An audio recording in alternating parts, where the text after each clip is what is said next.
Hello, I'm Chairman John Becker, and I'm here to talk about the highlights of our June 2022 Madison County Board of Supervisors meeting. The board recognized 3 longtime employees: Stephen Chairs with the Department of Social Services for 38 years, Doug Wynn with our Highway Department for 26 years, and Lieutenant Julie Netzband with our Sheriff's Office. We also proclaimed the month of July Disabilities Awareness Month here in Madison County. The Madison County Department of Health and Bridges have teamed up to launch a new program that will increase access to naloxone. The Board of Supervisors passed a resolution that will place the first of these boxes here at Madison County Office Building. Sadly, over the years, opioid-related deaths have increased even in our small rural community. In 2020, 10 Madison County residents died as a result of opioid-related issues, and that number just keeps going up. Here in Madison County, we're committed to a multi-layered approach to this epidemic. These new naloxone boxes is just one piece. The Madison County Board awarded a contract for the construction of the new trails, parking lot, and overlooks at Delphi Falls County Park. Construction will begin in July. Please be patient with us as the construction happens. These upgrades to the park have been a long time coming. We are making a more beautiful, enjoyable park for everyone. I'm glad to hear that the bid and the construction came in $200,000 under budget at about $1.3 million, and $1 million of that is funded by grant by New York State. Another project that we have been working on for years here in Madison County is our broadband expansion. On May 30th, we held the kickoff meeting for the construction of the new fiber. Soon we will be announcing the 3 phases of the building of the new broadband access for our community.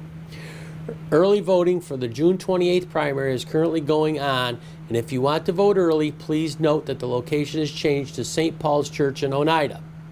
Now on that, I'm going to go off script a little bit here, and I want to talk to you about the climate change law. It is not a bill, it is the law here in New York State. Our County Administrator Mark Simone and Supervisor Matt Roberts from Oneida and I went to the Public Service Commission to talk to them about buying more time for the public comment period. Public comment period now ends at the first part of July. You need to read this document over or have somebody read it over for you. It is 300 pages of nothing but detrimental regulation to people here in New York State and our businesses. We should be having a long and serious talk about nuclear power here in New York State. It has been part of our history. There is 2 nuclear power plants in Oswego. There's no reason why we can't discuss having another one up there, a 3rd one. These solar panels that they're proposing to put all over our state on good, even mediocre farmland is going to be detrimental. Your rates for electricity are going to go up 30% right off the bat, and then they're going to climb after that because these companies, National Grid, NYSEG, have to pay for the infrastructure because the infrastructure right now cannot handle the electricity for what this law mandates for the people of New York State. By 2030, you will not be able to buy gas appliances in New York State. If you have a gas appliance and it goes bad, you will have to replace it with an electric one.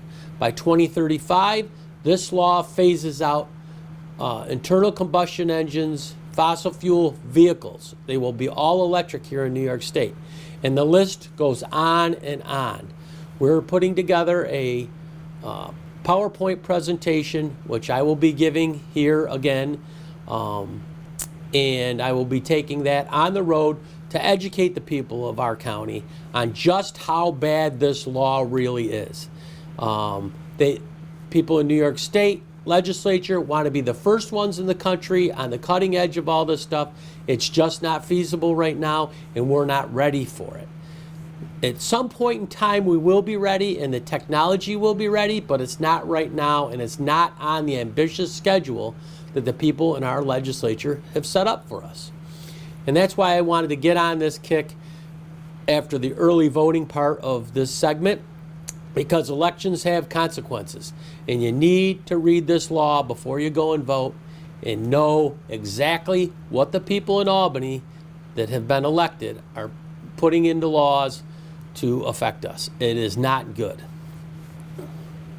Also at the June meeting, the gas tax holiday was brought up. Madison County did not vote to suspend the gas tax in our community. Here's why. Across New York State, only 25 of the 62 counties have voted to suspend the gas tax. According to AAA, the gas prices in Madison County are still less than the state average post-enactment of the cap in other counties instituted in June 1st. In some cases, our gas prices are lower than our neighboring counties that did suspend the gas tax. We empathize with our residents. The pain at the pump and the grocery store are hard on all of us. However, do we as a county gain by suspending the gas tax? We lose out on tax revenue from people passing through our community that will help offset property taxes, especially when not implementing the cap appears to have no effect on our prices compared to our neighbors. An example, the Thruway rest stop. We catch sales tax from people traveling transits on the Thruway, which is one of our big gas station sales tax drivers, which we want to capture all we can. And as I said before, we're not going to penalize our property tax owners for bad federal policy. So with that, enjoy the parks, enjoy the weather. We're having a decent spring this year compared to last year. Get out and have fun with your family. And until next time, thank you.